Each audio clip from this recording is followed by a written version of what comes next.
பிரியமானவர்களே, இயேசு உங்கள் மேலே எவ்வளவு அன்பு வச்சுருந்தா தினந்தோறும் உங்களோட பேசுவார். யோசித்து பாருங்கள்.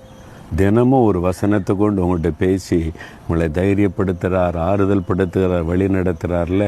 அப்போ உங்கள் மேலே எவ்வளவு அக்கறை உள்ள ஒரு தேவன் இல்லையா? அப்போ அந்த இயேசு கிறிஸ்து இன்றைக்கு உங்களை பார்த்து சொல்கிறார், என் மகனே, என் மகளே, நீ பயப்படாத, நான் உனக்கு பரிகாரியாக இருக்கிறேன் அப்படின்னு சொல்கிறார். யாத்திராகமம் 15:26 எகிப்தியருக்கு வரப்பண்ணின வியாதிகளில் ஒன்றையும் உனக்கு நான் வரப்பண்ணேன், நானே உன் பரிகாரியாக இருக்கிற கர்த்தர்.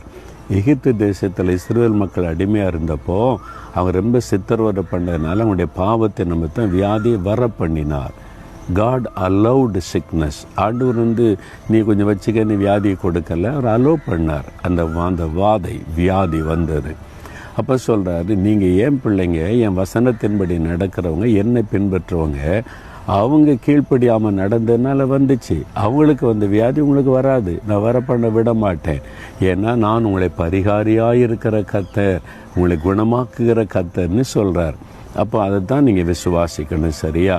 ஐயோ, அவங்களுக்கு வந்துட்டு, இவங்களுக்கு வந்துட்டு, நமக்கு வந்துடுமோ, அங்கே நடந்துட்டு, இந்த தேசத்தில் வந்துட்டு நம்மளும் பாதிச்சிருமோ?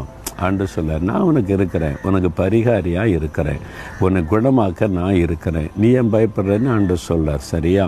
விசுவாசத்தோடு சொல்லுங்கள், ஆண்டவரே, உலகத்தில் உலக மக்களுக்கு அவங்க நம்ம உண்மை அறியாதபடிக்கு இஷ்டப்படி வாழ்கிற மக்களுக்கு துன்மார்க்கத்து நிமித்தம் வருகிற இந்த வாதை நோய் ஒன்றும் எனக்கோ என் குடும்பத்துக்கு வராதபடி நீங்கள் பாதுகாக்கிற தேவன், நீங்கள் தான் எங்களுக்கு பரிகாரி. நான் அதை விசுவாசிக்கிறேன்.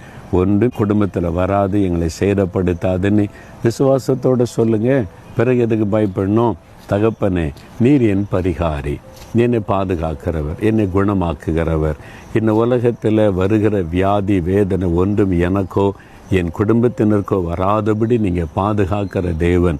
நான் அதை விசுவாசிக்கிறேன். என் பரிகாரியாக இருக்கிற கர்த்தருக்கு ஸ்தோத்திரம், ஸ்தோத்திரம். இயேசுவின் நாமத்தில்